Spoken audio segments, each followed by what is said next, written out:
இது எதுவுமே புரியாம இந்த மாதிரி வந்து பயந்துட்டோம், பேச கூப்பிட்டோம், முதல்ல இவர் தான் சொன்னாரு பேசறதுக்கு, அப்போ எங்கால் அண்ணாமலை வந்தாரு ஆனா இவர் வரல, அப்படி இப்படின்னு சொல்லிட்டு நிறைய பேசிட்டு இருக்காங்க பாஜகவை சேர்ந்தவர்கள். நான் ஒன்னே ஒண்ணுதான் சொல்லிக்க விரும்புறேன், கோயம்புத்தூர்காரனுக்கு பயங்கிறதே கிடையாது. டைரக்டா எதா இருந்தாலும் ஃபேஸ் பண்ணுவோம்.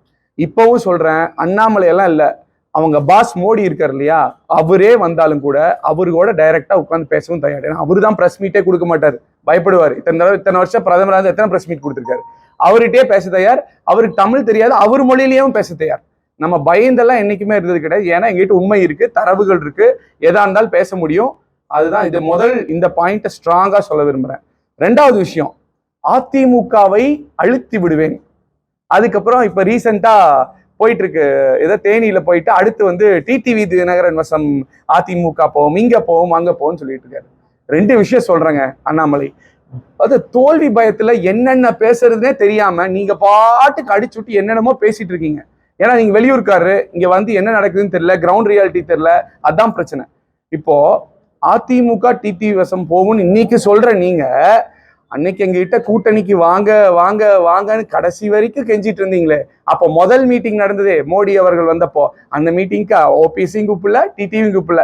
ஒருவேளை நாங்க தப்பித்தவறி உங்களோட கூட்டணி வந்துட்டா அவங்கள சேர்த்துக்கிட்டா நாங்க வரமாட்டோம் அப்படிங்கிற பயத்துல கூப்பிடாமையே வச்சிருந்தீங்க, அவங்கள அவமதிச்சுதான் வச்சிருந்தீங்க.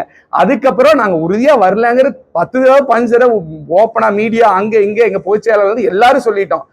அதுக்கப்புறமா தான் அவங்கள மீட்டிங்லேயே கூப்பிடுறீங்க. இப்ப என்னன்னா, உங்களுக்கு தான் எங்களோட கூட்டணி தேவை, எங்களுக்கு தேவை கிடையாது. அதிமுக மிகப்பெரிய இயக்கம், 50 ஆண்டு காலத்துக்கு மேல இருக்கு. இல்ல 3 வருஷமா நீங்க அரசியல் இருக்கீங்க, 3 வருஷமா அரசியல் இருக்கீங்கன்னால என்ன வேணா நீங்க பேசுவீங்களா? நான் கேட்கிறேன், 3 வருஷமா பாஜகவோட மாநில தலைவர்ங்கிற ஒரு விஷயத்தை தவிர நீங்க என்ன சாதிச்சிருக்கீங்க? ஏன்னா ஐபிஎஸ்ஸா இருக்கேன், ஐஎம்ல படிச்சிருக்கேன்னா தப்பா நினைச்சுக்காதீங்க, நானும் ஐஎம் அஹமதாபாத் தான் படிச்சிருக்கேன். நம்மளை விட நிறைய படிச்சவங்களா இருக்காங்க. நிறைகுடம் தழும்பவே தழும்பாது. அமைதியா நிறைய ஃபீல்ட்ல நிறைய பேர் சக்சஸ்ஃபுல்லா நிறைய நல்லா பண்ணிட்டு இருக்காங்க. ஏன் அதை சொல்றேன்னா, நாவடக்கம் தேவை. அண்ணாமலைக்கு நாவடக்கம் கண்டிப்பா தேவை. அதிமுக 50 ஆண்டு காலத்துல எத்தனை திட்டம் ஏழை எளிய மக்களுக்கு கொடுத்துருக்கு. மடிக்கணினியா இருந்தாலும் சரி, சைக்கிளா இருந்தாலும் சரி, தாலிக்கு தங்கமா இருந்தாலும் சரி, திருமண தொகையா இருந்தாலும் சரி, ஓஏபி பென்ஷனா இருந்தாலும் சரி, விதவைகள், இந்த மாதிரி 100 விஷயம்னால சொல்ல முடியும். இப்படிப்பட்ட இயக்கம், மக்களுக்கு சேவை செய்ய இருக்கும். நீங்க இப்படி சொன்னதை பார்த்து மக்களே அதிருப்தியில் இருக்காங்க. இப்ப நீங்க முதல்ல உங்க கட்சி நோட்டாவோட போட்டி போட்டிருக்கு பாஜக, அந்த கட்சி எப்படி காப்பாத்துறதுன்னு பாருங்க. உங்க கட்சியிலேயே பல பிரச்சனை இருக்கு. உங்களுக்கு சீனியர்ஸ் யாரும் உங்களுக்கு கோஆபரேஷன் இல்லை. ஏன்னா உங்களை பொறுத்த வரைக்கும் நான் தான் அப்படிங்கிறாள். நீங்க யாரும் உங்களோட கோஆபரேட் பண்ணல. நீங்க ஒன் மேன் ஆர்மியா தான் சுத்திட்டு இருக்கீங்க. இங்கேயும் வந்து எப்படியாவது ஜெயிக்கணும்னு சொல்லி பொய்யா சொல்லிட்டு இருக்கீங்க. அதை முதல் நீங்க பாருங்க. அதிமுக மிகப்பெரிய இயக்கம், யாராலும் அழிக்க முடியாது. அழிக்கணும்னு நினைச்சா அழிஞ்சு போனவங்க தான் அதிகம். இன்னொன்னு சொல்றேன், இப்போ அண்ணாமலை இங்க போட்டி போடப்போ அதிமுக யார வேட்பாளரா நிறுத்தினாலும் அதிமுக தொண்டர்கள் என்ன நினைப்பாங்கன்னா, அதிமுக ஜெயிக்க வைக்கணும்னு சொல்லி உணர்வு பூர்வமா அவங்க சொந்த காசுல டீ காஃபி வாங்கி குடிச்சிட்டு அப்படி உணர்ச்சி பங்க வேலை செஞ்சுட்டு இருந்தாங்க. இன்னைக்கு நீங்க என்னைக்கு அதிமுகவை அழிக்கணும்னு நினைச்சீங்களோ அப்படின்னு சொன்னீங்களோ, அது 2026 அதுக்குள்ளயா சொன்னீங்களோ, அடுத்த செகண்ட்ல இருந்து ஒவ்வொரு அதிமுக தொண்டனும் வெறி கொண்டு வேலை செஞ்சுட்டு இருக்காங்க. நம்ம வேட்பாளர் ஜெயிக்கிறது ஒண்ணுனா அண்ணாமலை டெபாசிட்டே வாங்கக்கூடாது, அதுதான் எங்களோட ஒரே கொள்கைன்னு வேலை செஞ்சுட்டு இருக்காங்க. தேவையில்லாம கோயம்புத்தூர் அஇஅதிமுக கோட்டை. நான் அன்னைக்கே சொன்னேன், புரட்சி தலைவி அம்மாவை பத்தி பேசுறீங்க, அண்ணாவை பத்தி பேசுறீங்க. ஏங்க நீங்களே வந்து படிக்கும்போது அது இது பண்ணும்போது எத்தனை ஸ்கீம்ஸ் எத்தனை பேருக்கு அதுல பெனிஃபிட் ஆயிருக்காங்க. இதெல்லாம் சிந்திச்சு பார்க்கணும். இதெல்லாம் ஒரு இம்மெச்சூர் தாட் அப்படின்னு தான் நான் பாக்குறேன். பக்குவமா இருக்கணும். இன்னும் நீங்க ஒரு கட்சியோட தலைவர்னு சொல்லிக்கிறீங்க, அப்ப பக்குவம் வேணும். மீடியா பர்சன்ஸே நம்ம பாக்குறோம், பின்னாடி ஒருத்தர் வர்றாரு, நான் ஓட்டு கேட்க வரேன், பின்னாடியே வர்றீங்க, நீங்க போடுறத பார்த்து ஓட்டு போடுறாங்களான்னு. ஏன் இந்த 3 வருஷமா மீடியா உங்களை காமிக்காம உங்க மூஞ்சி தமிழ்நாட்டு மக்களுக்கு தெரிஞ்சிருக்குமா? மீடியாங்கள் எவ்வளவு பெரிய 4வது தூணு. உங்களுக்கு தேவைங்கிறப்ப யூஸ் பண்ணிக்குவீங்க, அப்புறம் கிள்ளி தூக்கி போட்டுருவீங்களா? அதே மாதிரி இன்னைக்கு ஏதோ மீடியா கிட்ட கேள்வி கேட்டதுக்கு, அந்த பெட்ரோல் விலையை பத்தி எல்லாம் கேள்வி கேட்டதுக்கு பயங்கரமா உப்பு போட்டு தானே எல்லாரும் சாப்பிட்றாங்க, என்னென்னமோ பேசுங்க. நீங்க முதல் பக்குவமாங்க. அஇஅதிமுக மிகப்பெரிய இயக்கம். நீங்க சொன்ன வார்த்தைக்கான பதில் ரிசல்ட்ல தெரியும். இன்னொன்னு, புரட்சி தலைவி அம்மா அவர்கள்ட்ட இந்த மாதிரி எத்தனையோ பேர் பேசியிருக்காங்க, எடப்பாடியார் அண்ணகிட்ட எத்தனையோ பேர் பேசியிருக்காங்க. இப்படி சொன்ன அனைத்து கட்சிகளும் அழிந்து போனதாதான் சரித்திரம். இந்த நாள் முதல் பாஜகவின் அழிவு தமிழகத்தில் ஆரம்பம். Mark my words. ஒவ்வொரு 1.5 கோடி தொண்டனும் இன்னைக்கு 2 கோடி தொண்டர்களா இபிஎஸ் அண்ணன் தலைமையில் இருக்கிறோம். அதுவும் இங்க கொங்கு மண்டலம் எஸ்பி வேலுமணியன் இவ்வளவு திட்டங்கள் பண்ண இங்கேயும் நாங்க கட்டுக்கோப்பா இருக்கோம். இங்க வந்து பேசுறது தவறு. You need to regret this அப்படிங்கிறத சொல்றேன். அடுத்து ஒரு மேனிஃபெஸ்டோ விடுறாங்க. எப்படி 40 தொகுதியில கண்டெஸ்ட் பண்ற ஒரு கட்சி ஒரு தொகுதிக்கு மட்டும் மேனிஃபெஸ்டோ விடுறாங்க. நான் பார்த்த வரைக்கும் அந்த ஒரு தொகுதிக்கு எப்படி விடுறாங்கன்னா, இந்த 20,000 புக் படிச்சிருக்காருல இது வரைக்கும் அண்ணாமலை, அந்த மாதிரி விடுறாங்க மேனிஃபெஸ்டோ. எப்படி அவர் வந்து பாத்தீங்கன்னா 100 பாயிண்ட் மேனிஃபெஸ்டோ 500 நாள்ல முடிச்சிருவாராம். நான் கேட்கிறேன், 3650 நாள் உங்க பிரதமர் ஆட்சி பண்ணார். இது வரைக்கும் 10 வருஷம் வச்சுட்டா, நீங்க 3 வருஷம் எடுத்துட்டீங்கன்னா 1100 நாள் கிட்ட ஆல்மோஸ்ட் நீங்க வந்து தலைவரா இருந்திருக்கீங்க. இது நாள் வரைக்கும் நீங்க ஒரு துரும்பையாவது கிள்ளி போட்டிருப்பீங்களா கோயம்புத்தூர் மக்களுக்காக? ஏன்னா நீங்க கோயம்புத்தூர்காரே கிடையாது. முதல்ல கரூர்ல கண்டெஸ்ட் பண்ணீங்க, கண்டெஸ்ட் பண்ணி முடிச்சு தோத்துட்டீங்க, இங்க வந்தீங்க. கரூர் மக்களுக்கு இது வரைக்கும் என்ன பண்ணிருக்கீங்க? ஒரே ஒரு ஸ்கீம், ஒரே ஒரு திட்டம் ஏதாவது பண்ணிருக்கீங்களா? கிடையாது. இப்ப இங்கே வர்றீங்க, தோத்துருவீங்க, அடுத்து சென்னை கிளம்பி போயிருவீங்க, இங்க இருக்கிறால மறந்துடுவீங்க. வெறும் டிராமாவை வச்சு மட்டும் பண்ண முடியாது. இப்ப அதுல போட்டிருக்கீங்க விமான விரிவாக்கம், அதெல்லாம் போட்டிருக்கீங்க. ஏங்க உங்களுக்கு மனசாட்சி இருக்கா? விமான விரிவாக்கம் 20 ஆண்டு கால பிரச்சனை, அது சரியில்லாம போன இங்க இருக்கிற எடப்பாடியாரும் எஸ்பி வேலுமணியனும் சீஃப் செக்ரட்டரி ஃபினான்ஸ் செக்ரட்டரிலாம் கூப்பிட்டு மீட்டிங் போட்டு அதுக்கு வந்து கொடுக்க வேண்டிய பிரைஸ் கம்மியா இருக்கு, அது இன்னும் அதிகமா வாங்கணும்னு சொல்லி கொடுத்து மக்கள் எல்லாம் அங்க இருக்கவங்களா ஒத்துக்கு வச்சு நெகோசியேட் பண்ணி நிலம் எடுத்து கையகப்படுத்தி கொடுத்து நாங்க ஆட்சியில் இருக்கும்போது கொடுத்துட்டு வந்து 3 வருஷம் ஆகுது. திமுகவும் ஒண்ணும் பண்ண மாட்டேங்குது, நீங்க மத்திய அரசுல இருந்து ஒண்ணும் பண்ண மாட்டீங்க. 3 வருஷமா நீங்க தலைவர் ஆனதுக்கு அப்புறம் உங்க பிரதமர் தான் இருந்தாரு. நீங்க 30 தடவை உங்களை பார்த்திருப்பீங்க. அவரை என்ன பண்ணீங்க? போய் இந்த மாதிரி விமான விரிவாக்கத்துக்கு கோயம்புத்தூர்ல இது பண்ண உங்களுக்கு ஏன் சொல்ல தோணல? உங்களுக்கு தேவை மக்களுக்கு சேவை செய்யறது இல்ல, எம்பி ஆகணும். இப்ப கேபினெட் மினிஸ்டர் வேற ஆவேன் அப்படின்னு சொல்லிட்டு இருக்காங்க. ஃபர்ஸ்ட் அதுக்கு மோடி கவர்மெண்ட் ஃபார்ம் பண்ணணும், ஜெயிக்கணும். 400 சீட் வாங்குவேன் நீங்க சொல்றீங்க, மக்கள் சொல்லணும் எவ்வளவு சீட் நீங்க வாங்குறீங்க. நீங்க என்ன வேணா சொல்லிக்கலாம், எந்த கட்சி எவ்வளவு வேணா சொல்லிக்கலாம். அதனால நான் என்ன ஸ்ட்ராங்கா சொல்றேன்னா, அதே மாதிரி எய்ம்ஸ் கொண்டு வராங்க. ஏங்க மதுரையில எய்ம்ஸ் கொண்டு வந்து இப்ப என்ன 10,000 பேர் படிச்சுட்டு இருக்காங்களாங்க? காலி நிலம் தான் இருக்கு. நீங்க என்னென்ன வாக்குறுதி கொடுக்கணும்னு தெரியும். இன்னொன்னு, ஹாட்லைன் நம்பர் இருக்கிறீங்க, உடனே பேசுறேங்கிறீங்க. நான் என்ன கேட்கிறேன்னா, உங்க பிரதமர் நீங்க எம்பி ஆனாதான் பேசுவார், உங்ககிட்ட பேச மாட்டாரா? இப்ப ஜிஎஸ்டி பிரச்சனை எவ்வளவு இருக்கு. இப்ப நான் சொல்றேன், கோவை பாராளுமன்றத்தில் உங்களுக்கு அதெல்லாம் தெரியாது, யாரோ எழுதி கொடுத்தா படிப்பீங்க. எங்க அப்பா எம்எல்ஏ கோட்டான்னு தெரியாம சொன்னீங்களே, அந்த மாதிரி எழுதி கொடுக்கறதாங்க ஏதோ படிச்சுட்டு போயிருவீங்க பிரஸ் மீட்ல. உண்மையை சொல்றேன், நீங்க கேட்டுக்குங்க. இப்போ பம்பு, மோட்டார், கிரைண்டர் இண்டஸ்ட்ரீஸ், அதுக்கப்புறம் விசைத்தறி, கைத்தறி, பனியன் இண்டஸ்ட்ரி, டையிங் இண்டஸ்ட்ரி, இத்தனை இண்டஸ்ட்ரியும் ஜிஎஸ்டினால பாதிக்கப்பட்டிருக்கு. நூல் விலையினால, டெக்ஸ்டைல் நூல் விலையினால பாதிக்கப்பட்டிருக்கு. 3 வருஷமா நீங்க இருந்தீங்கல்ல, இந்த ஊர்ல தான் கண்டெஸ்ட் பண்ணணும்னா நீங்க என்ன பண்ணிருக்கீங்க? பிரதமரை பார்க்கும்போது இந்த ஒரு ஜிஎஸ்டி குறைச்சு கொடுங்க சொல்லலாம்ல, ஏன் சொல்லல? பிரதமரை பார்க்கும்போது இங்க இந்த பிரச்சனை இருக்கு, நூல் விலையை கண்ட்ரோல் பண்ணும், ஏன் சொல்லல? நூல் விலையை நீங்க ஒரு கார்பரேட்டுக்கு கொடுத்துருக்கீங்க. இன்னைக்கு அங்கெல்லாம் போனா, நான் தறியெல்லாம் போனா அவங்களாம் அழுகுறாங்க. பட்டு இது வாங்கவே முடியல, கார்பரேட் தங்க விலை மாதிரி கண்ட்ரோல் பண்ணுதுங்கிறாங்க. இதுக்கெல்லாம் உங்களுக்கு ஏதாவது பதில் இருக்கா? ஒண்ணு கிடையாது. சும்மா வந்துட்டு இது பண்றேன், அது பண்றேன், அப்புறம் இதெல்லாம் சொன்னோம்னா அப்புறம் இன்னொன்னு வேற, நான் 2 தகரடப்பாவை தான் தூக்கிட்டு 3 பஸ் மாறி இங்க வந்தேங்க, ஒண்ணுமே இல்லைன்னு சொன்னாரு. நான் பர்சனலா அட்டாக் பண்ண விரும்பல. தகரடப்பாவோட வந்த ஒருத்தர் இன்னைக்கு ஹெலிகாப்டர்ல இங்கிருந்து தேனிக்கு போய் பிரச்சாரம் பண்ணிட்டு ஹெலிகாப்டர்ல திரும்ப வர அளவுக்கு காசு எங்க இருந்து வந்தது? உங்க கட்சி ஒரு நாளைக்கு எலெக்ஷனுக்கு எவ்வளவு செலவு பண்ணுது? நீங்க தான் சொன்னீங்க, என்ன மாதிரி கம்மியா யாருமே செலவு பண்ண மாட்டாங்க, ஜூம் பண்ணி பாருங்க, அழகா பாருங்க, நான் என்னென்ன செலவு பண்றேன்னு உங்களுக்கு நல்லா தெரியும், ஏதாவது தப்பு பண்ணா பாருங்க, ஜூம் பத்திரிகை நண்பர்கள் இப்படி பாருங்க அப்படி பாருங்கன்னு சொன்னீங்க. நாங்க பத்திரிகை நியூஸை பார்த்தான் சொல்றோம். ஹெலிகாப்டர்ல போயிட்டு வரதான் கம்மியா செலவு பண்றதா? எத்தனை மீட்டிங் நீங்க போடுறீங்க, எவ்வளவு செலவு பண்றீங்க நான் சொல்ல வேணாம், இங்க இருக்கிற அத்தனை பத்திரிகை நண்பர்களும் தெரியும். உங்களுக்கு அந்த காசு எங்க இருந்து வந்தது? இங்க இருந்து கார்ல போயிட்டு வராம ஹெலிகாப்டர்ல போறக்கும், இவ்வளவு செலவு பண்ணி நடத்திருக்கும், உங்களுக்கு காசு எங்க இருந்து வந்தது? பொய் மேல பொய் சொல்றதுனால மெய் ஆயிராது. பொய் சொல்றத முதல் நிறுத்துங்க.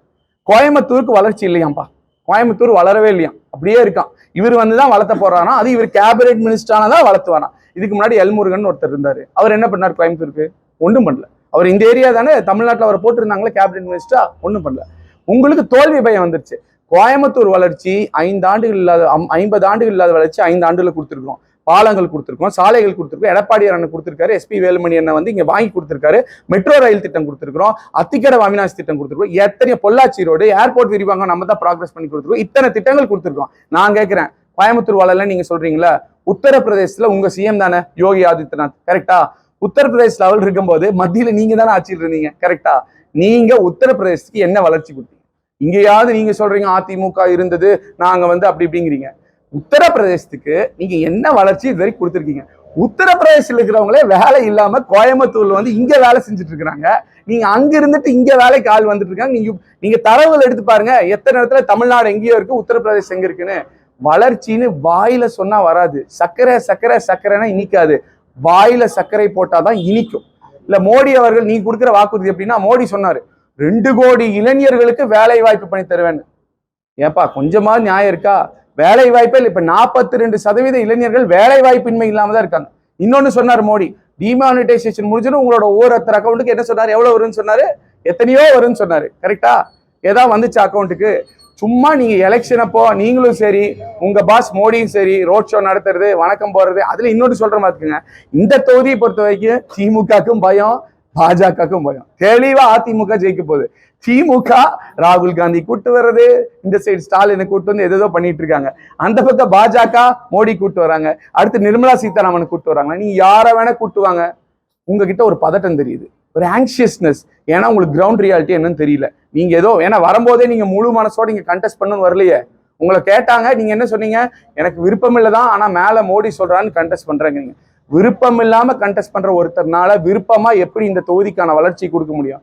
16 வயசுல இருந்து நான் இருக்கேன், 18 வயசுல இருந்து கட்சியில இருக்கேன். உணர்வு பூர்வமா நான் எல்லா இடத்துலயும் பொசிஷன் ஆஃப் ரெஸ்பான்சிபிலிட்டி எடுத்து பாசிட்டிவ் இம்பாக்ட் கிரியேட் பண்ணியிருக்கேன்.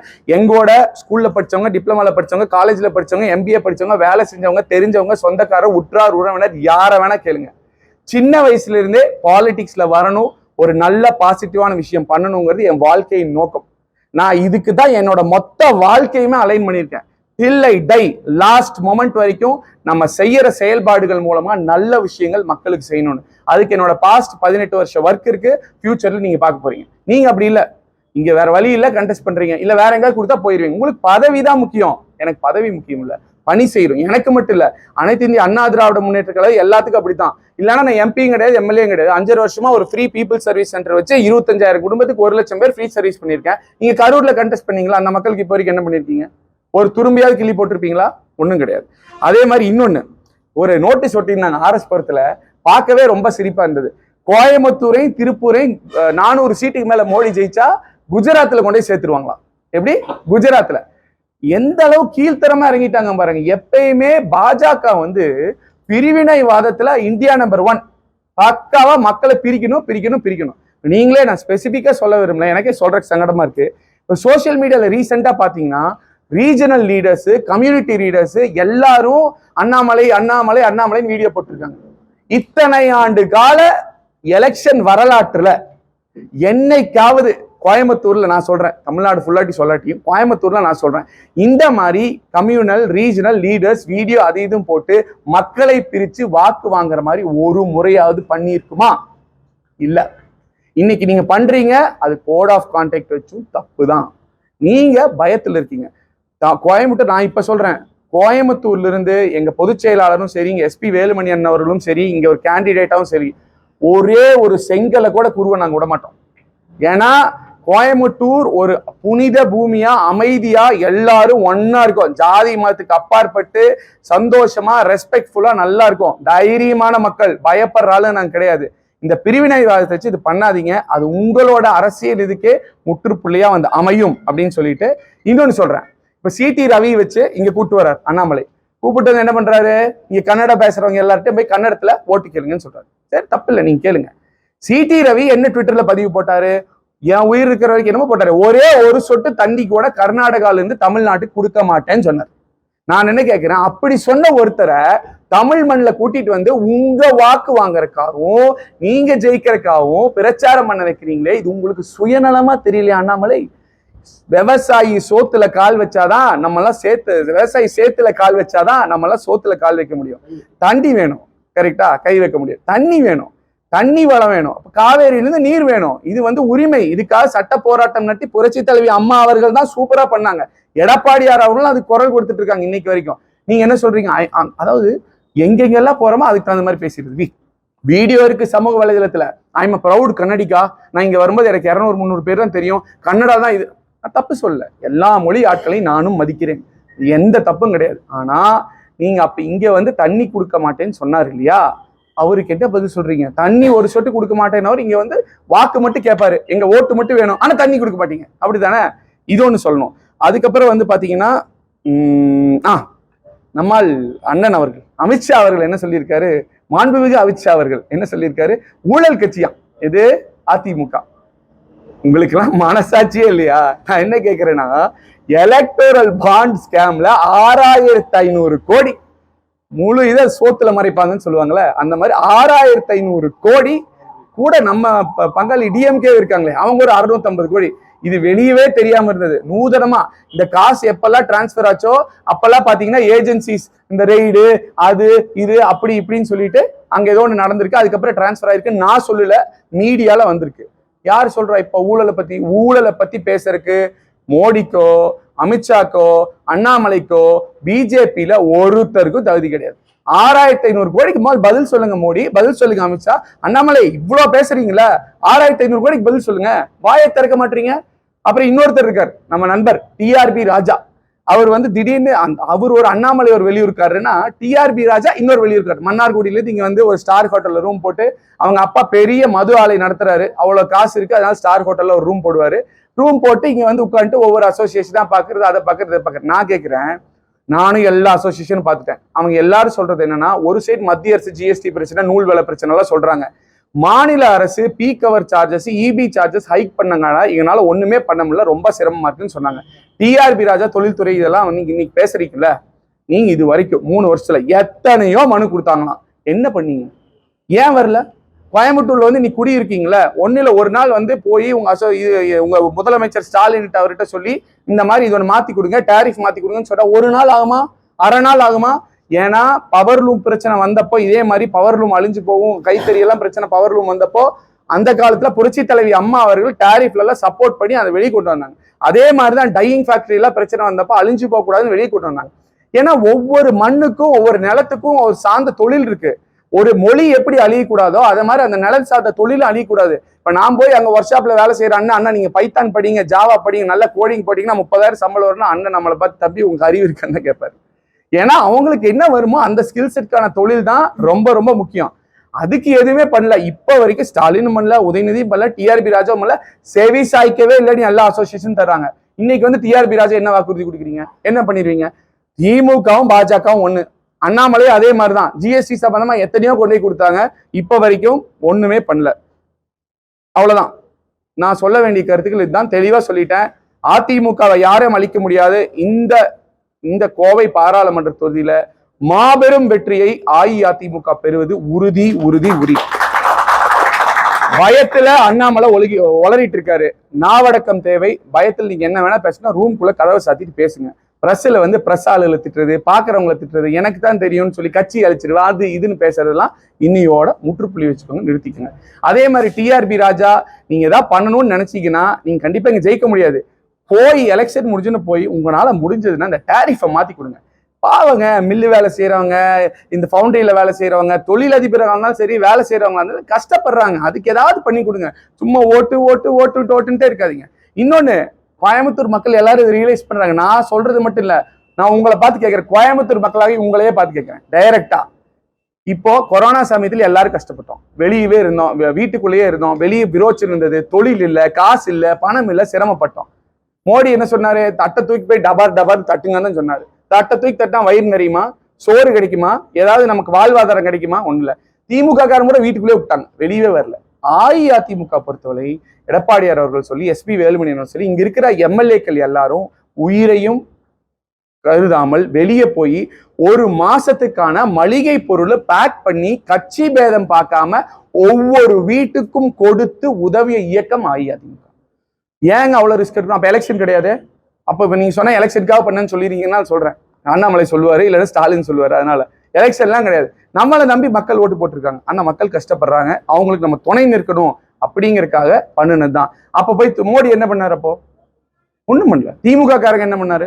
ஆபத்துக்கு உதவுவன் தான் நண்பன். அதிமுக துணை நின்றுருக்கு, மக்களுக்கு தெரியும். பெருவாரியான வாக்குகள் வித்தியாசத்தில் நாங்கள் வெற்றி பெறுவது உறுதி உறுதி உறுதி. பாஜகவுக்கு செல்லுமிடங்கள் மக்கள் எழுச்சி அதிகமா இருக்கு, மக்கள் ஆதரவு அமோகமா இருக்கு, மக்கள் நம்பி மட்டும்தான் இருக்கு, செலவு செய்து ஜெயிக்க வேண்டிய அவசியம் இல்லை. இதாங்க, பல்லடத்துக்கிட்ட ஒரு மண்டபம் எடுத்திருக்கிறாங்க. மண்டபத்துல ஒரு 200-300 பேர் தங்க வச்சிருக்காங்க. 2 டீமா பிரிச்சிடுறாங்க. பயங்கர ஐஎம்ல கொஞ்சம் வேலை செய்யல. 2 டீமா பிரிச்சிருக்காங்க. ஃபர்ஸ்ட் பாயிண்ட்ல போய் கொஞ்சம் பேர் இறக்கிடுவாங்க. இறக்கிட்டு இவர் ஃபர்ஸ்ட் பாயிண்ட் பேசி முடிச்சுட்டு செகண்ட் பாயிண்ட்ல செகண்ட் கிரௌட் இருக்கும். இவர் தேர்ட் பாயிண்ட் போறதுக்குள்ள ஃபர்ஸ்ட் பாயிண்ட் இருக்கிற ஆளுங்களாம் வண்டியில ஏற்றி தேர்ட் பாயிண்ட்ல இறக்கிடுவாங்க. ஒரே கிரௌடு அதே மாத்தி மாத்தி மாத்தி மாத்தி காமிச்சு போட்டோ எடுத்து இப்படித்தான் பண்ணிட்டு இருக்கிறாங்க. நான் வந்து நேத்து மட்டும் பல்லடத்துல 15,000 பேரும், முந்தாண்டு சூலூர்ல 20,000 பேரை சந்திச்சுட்டு வரேன். எங்க போனாலும் எழுச்சி, ரெட்டலை ரெட்டலை ரெட்டலை. ஒரு சைடு திமுக மேல இருக்க அதிருப்தி, இன்னொரு சைடு இங்க இருக்கிற மக்கள் பாஜக பத்தி கவலையே படல. அங்க போய் அவங்களுக்கு தெரியவே இல்லை மத்திய அரசு அப்படிங்கிற மாதிரி தான் இருக்காங்க. அப்படி ரூரல் ஏரியால இருந்தாலும் சரி அவ்வளோ ஒரு வரவேற்பு இருக்கு. அதனால இந்த மாதிரி கூட்டம் காமிக்கிறது யாரு வேணா காமிக்கலாம்ல, மக்கள் உண்மையா வரணுங்க. தொழிலதிபர்களும் சரி, மருத்துவர்கள் அமைப்புகளும் சரி, பாஜக தொடர்ந்து ஆதரவு. அது காரணம் என்னன்னா தொடர்ந்தெல்லாம் ஆதரவு கொடுக்கலீங்க. எந்த அமைப்பா இருந்தாலும் சரி, இப்போ நம்ம கூட மருத்துவ அமைப்போட ஒரு மீட்டிங் இருக்கு, கொடிஷா நம்மளும் மீட் பண்ண, எல்லாரும் மீட் பண்ணிட்டு தான் இருக்கோம். அவர் வெளியூர் ஆளு, அவர் இப்பதான் வந்து மீட் பண்ணோம். இங்க இருக்கிற இந்த அசோசியேஷன்லாம் நமக்கு முதலே நம்ம இங்க இருக்கிற அமைச்சர் அவர்களுக்கும் எங்களுக்கும் எல்லாருக்கும் இங்க பழக்கம். இங்கெல்லாம் வந்து அண்ணன் தம்பியா பழகி இருந்து அவங்க கேட்ட எல்லா கோரிக்கைகளையும் எடுத்துட்டு போய் எடப்பாடி அவங்ககிட்ட சொல்லி ஆல்ரெடி செஞ்சு கொடுத்து நம்பர், வாட்ஸ்அப் நம்பர் ஒன்று நாங்கள் கனெக்டடா இருக்கோம். இவர் வெளியூருக்காரருங்கனால வந்து அங்கங்க போய் பயந்து போய் ஒரு அசோசியேஷனா பார்த்து பேசிட்டு இருக்கிறார். அதான் உண்மை. இன்னொன்னு, இவர் அசோசியேஷனும் ரொம்ப ஒரு ரிச் பீப்புளை தான் மீட் பண்றாரு. ஏழை எளிய மக்கள், அடித்தட்டு மக்கள் என்னைக்கு மீட் பண்ணியிருக்காரு? தகரடப்பா எடுத்துட்டு வந்தேன்னு மட்டும் சொன்னா போதுமா? அது பொய். ஆனா சொன்னா போதுமா? அடித்தட்டு மக்களை போய் மீட் பண்ணும்ல. நீங்க 50-100 பேர் வச்சு போட்டோ எடுக்கிறக்கா மண்டபத்தில் தங்க வச்சு பண்ணிட்டு அசோசியேஷன் மட்டும் மீட் பண்றதை எப்படி ஜெயிக்க முடியும்? முடியாது.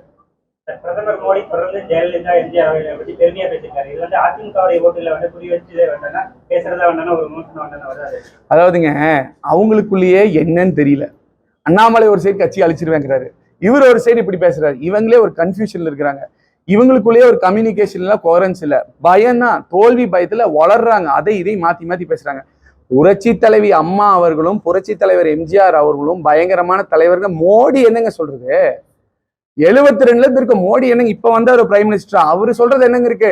உலக தமிழர்கள் அத்தனை பேர் சொல்லிட்டு இருக்காங்க, தமிழ்நாட்டிற்கு அத்தனை பேர் சொல்லிட்டு இருக்காங்க, எத்தனையோ தலைவர்கள் சொல்லிட்டு இருக்காங்க. இன்னைக்கு இவர் வந்து சும்மா ஏதோ ஒரு மீட்டிங் இங்க வந்து ஏதோ பேசணுமேங்கிற பேசிட்டு இருக்காரு. ஆமாக்கா, பெரிய தலைவர்னு எல்லாம் தெரியும், இவர் சொல்லிதான் தெரியணுமா? அதெல்லாம் ஒண்ணு கிடையாது. அவருக்கு தோல்வி பயம் தாங்க, தோல்வி பயத்தவர் வேற எதுவுமே இல்ல. அவர் வந்து இன்னொன்னு, என் பேரே சொல்ல மாட்டார். அவர் என்னன்னா இன்னொன்னு கூட சொன்ன, தூசு. எனக்கு ஒரு என்ன யாரோ கேட்டாங்களே கேள்வி, அவங்கள கேண்டிடேட் எல்லாம் என்ன தூசுக்கு கூட சமம் கிடையாதுன்னு. அதாவதுங்க, ரெண்டு விஷயம். அதே மாதிரி அதிமுக அழிப்பேன், அது ரெண்டுக்கு நான் ஒரு பதில் சொல்லணும் பாருங்க. நான் இப்பவும் சொல்றேன், ஒரு சுயேட்சை கேண்டிடேட் எந்த கட்சி சாராதவர்களையும் எங்க இயக்கம் மதிக்கும், நானும் மதிப்பேன். இது ஒரு ஜனநாயக நாடு, யாரு வேணா கண்டெஸ்ட் பண்ணலாம். அவரு என்ன சுயேட்சை கேண்டிடேட் எதுக்கு கண்டெஸ்ட் பண்றாரு? கோயம்புத்தூருக்கு நல்லது பண்ணணும் தானே அவரு கண்டெஸ்ட் பண்றாரு. நான் எதுக்கு கண்டெஸ்ட் பண்றேன்? நானும் நல்லது பண்ணணும் தானே கண்டெஸ்ட் பண்றேன். அப்போ ஒரு மியூச்சுவல் ரெஸ்பெக்ட் இருக்கணும். கரெக்டா? அவர் யாரா இருந்தாலும் சரி, அவர் பேரை நான் சொல்ல தயாரா இருக்கேன். சுயேட்சை கேண்டிடேட் ரமேஷ், சுரேஷ், யாரா வேணா இருக்கட்டும். அவர்னால முடிஞ்சது அவர் பண்ணிட்டு, நான் என்னால முடிஞ்சது என்ன பண்ணேன், என் கருத்தை முன்னாடி எடுத்துக்கிறேன், அவர் கருத்தை முன்னாடி எடுத்து மக்கள் முடிவு பண்ணிட்டோம். நான் பேரே சொல்ல மாட்டேன், அவங்க எல்லாம் தூசுக்கு. இதெல்லாம் வந்து ஒரு அரகன்ஸ். இதை விட பெரிய லெவல்ல சாதனை பண்ணி இன்னைக்கு மக்களுக்கு பண்ணிட்டு இருக்கவங்க ஒண்ணுமே இல்லைங்க. நம்ம பேசிட்டு இருக்கிற நேரத்துல ஏதோ ஒரு ரோட்ல எங்கேயோ ஒருத்தர் அவர் காசே இல்லைனாலும் 50 ரூபா முடிஞ்சது எடுத்து கொடுத்து சாப்பாடு வாங்கி கொடுத்து போயிட்டு இருக்கிற மாமனிதர்கள்லாம் இன்னைக்கு இருக்காங்க. இந்த ஊர்ல, தமிழ்நாட்டுல நடந்துட்டு இருக்கு. அவங்கெல்லாம் இப்படி வெளியே வந்து இப்படி பேசுறது கிடையாது. நிறைகுடம் என்னைக்குமே தழும்பாது, அரைக்குடம் தான் தழும்பி கொண்டே இருக்கும்.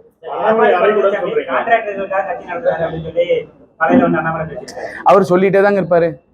ஏன் நான் என்ன சொல்றேன்னா, அண்ணாமலை இன்னைக்கு இதெல்லாம் சொல்றாருல, அன்னைக்கு அரவக்குறிச்சியில வந்து இப்படி ஒரு சால்வை போட்டு எம்ஆர் விஜயபாஸ்கர் அண்ணன் குமிஞ்சு கும்பிடு போட்டு, அண்ணா எப்படியாவது என்ன ஜெயிக்க வச்சிருக்கா அப்படின்னு சொல்லும் போது அதிமுக அழிச்சிடணும்னு அவருக்கு தெரியலையா?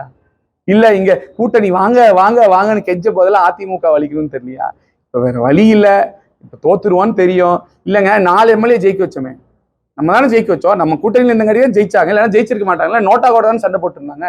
சரி, அப்படித்தான் 4 எம்எல்ஏ நீங்க இருக்கீங்கப்பா, 4 எம்எல்ஏ இருக்கீங்கல்ல, உங்களுக்கு தான் பிரதமரே இருக்காரு, எதா பேசி எதா இங்க வாங்கிட்டு வரலாம்ல தமிழ்நாட்டுக்கு. என்ன பண்ணிருக்கீங்க?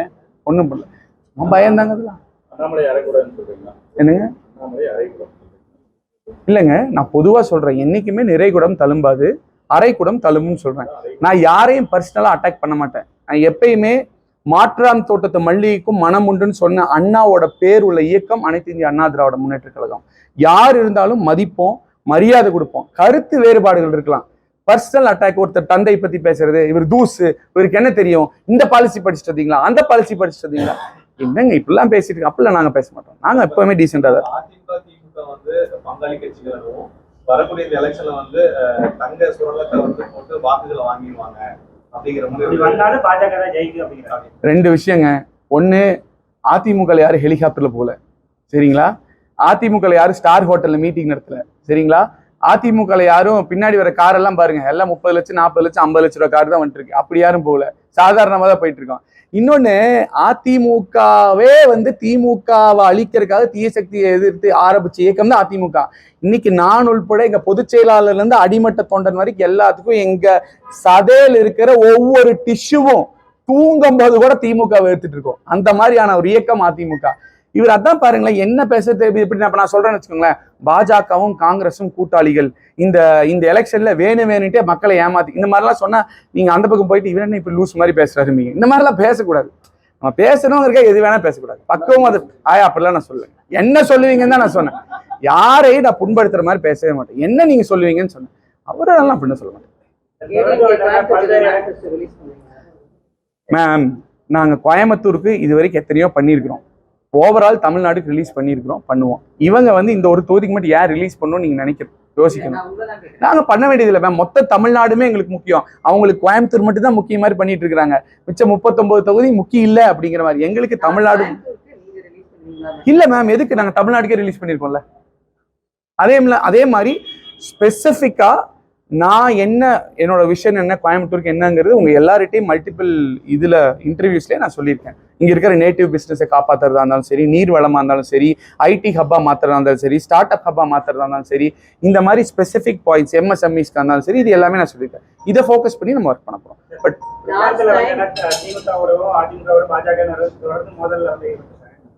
புரியல, திரும்ப சொல்லுங்க. பல இடங்கள்ல பாஜக மற்ற கட்சி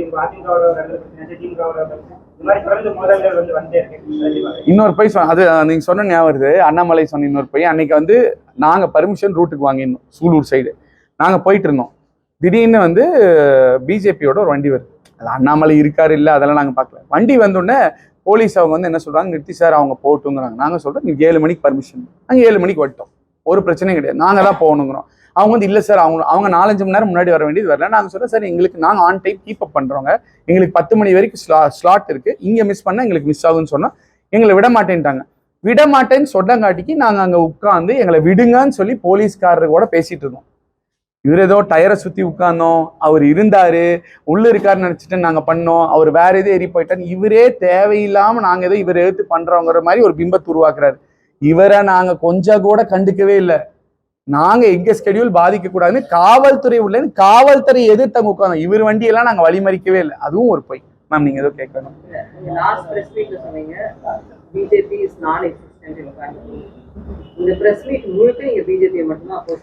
எதுக்காகனா பொய்யை திரும்ப திரும்ப சொல்லிக்கிட்டே இருக்காங்களா மேம். அப்ப அதுல இருக்கிற உண்மையை மக்களுக்கு எடுத்து நம்ம சொல்லணும்ல.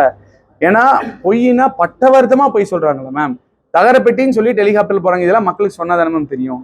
அதுக்காக தான் சொல்றேன், இப்பவும் சொல்றேன், சோசியல் மீடியால மட்டும் இருந்தா எந்த ஒரு இயக்கமும் ஜெயிக்க முடியாது, களத்துல இருக்கணும். பிஜேபி ஒரு கட்சியா நாங்க பொருட்டை எடுத்துக்கலாம். அதனாலதான் திமுகவையும் சொன்னேன். டிஆர்பி ராஜாவை பத்தி நம்ம பேசிட்டோம், அவங்கள பத்தி பேசி பேசி டயர்ட் ஆனதான் மிச்சம். ஒண்ணுமே பண்ணாம சும்மா பேசிட்டோம். சூப்பரா இருக்கு.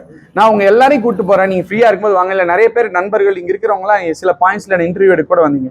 இறங்கி போனா களத்துல அதிமுக ரெட்டலைக்கு எப்படி ஒரு வரவேற்பு இருக்குங்கிறது நீங்க தான் சாட்சி. அப்படி ஒரு வரவேற்பு இருக்கு. ஏன்னா நாங்க இந்த start camera action, first team, second team, third team, fourth team, இந்த மாதிரிலாம் பண்ணல, உண்மையா பண்ணிட்டு இருக்கோம். அதிமுக மூத்த அமைச்சர்கள் பெரியவர்கள் யாருமே அண்ணாமலை எதிர்த்தோ அவர் அது எந்த மாதிரி ஒரு அணுகுமுறை? வேட்பாளர்கள் தான் பெரும்பாலும் அவர் எதிர்த்து பண்றாங்க. பண்ண சொல்றேன், நான் கடைசியா அண்ணாமலை எதிர்த்து எப்ப பேசினேன்? 10 நாள் இருக்குமா? நான் பிரஸ் மீட் பண்ணியே 10 நாளைக்கு மேல இருக்கும், உங்களுக்கே தெரியும். ஏன்னா அவர் ஒரு பொருட்டா யாருமே மதிக்கல.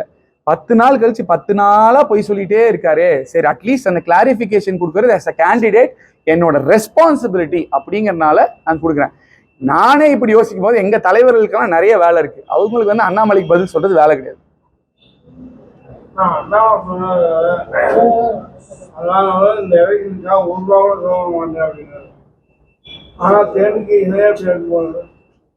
ஆனா நீங்க அவர்கிட்ட தானே கேட்கணும். ஹெலிகாப்டர் கேட்டா அவர் என்ன சொல்லுவாருன்னா, என் நண்பர் ஒருத்தர் 8 லட்ச ரூபா கொடுத்த மாதிரி ஒரு நண்பர் ஃபியூயல் போட்டு கொடுத்தாரு, வண்டி ஓட்டி கொடுத்தாரு, ஃப்ரீயா போனேன் அப்படிம்பாரு. அதுக்கெல்லாம் பதில் சொல்ல முடியாது.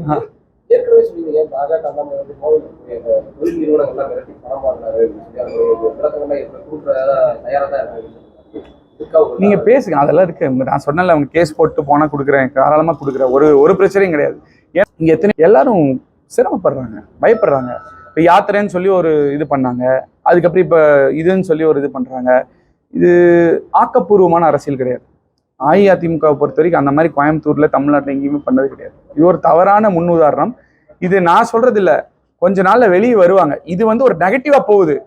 இந்த நெகட்டிவா போறது அவரு வாங்குறாங்க, காசு வசூல் பண்றாங்க, நெகட்டிவா போறது வெளியே வரக்கூடாதுன்னு 1-2 தொழில் ஆளுகளை வச்சு இப்ப பேட்டி கொடுக்க வச்சுட்டு இருக்காங்க. சும்மா வீடியோ பைட் எடுத்து, நான் இங்க இத்தனை நாளா தொழில் செய்யறேன், இங்க வந்து இப்படி வந்தா நல்லா இருக்கும், அப்படி வந்தா நல்லா இருக்கும்னு ஒருத்தர் 2 பேர் அதை பார்த்துட்டு எல்லாரும் மத்தவங்களா பொங்குறாங்க ஃபோன் பண்ணி, என்னங்க இப்படி பண்றாங்க அப்படின்னு.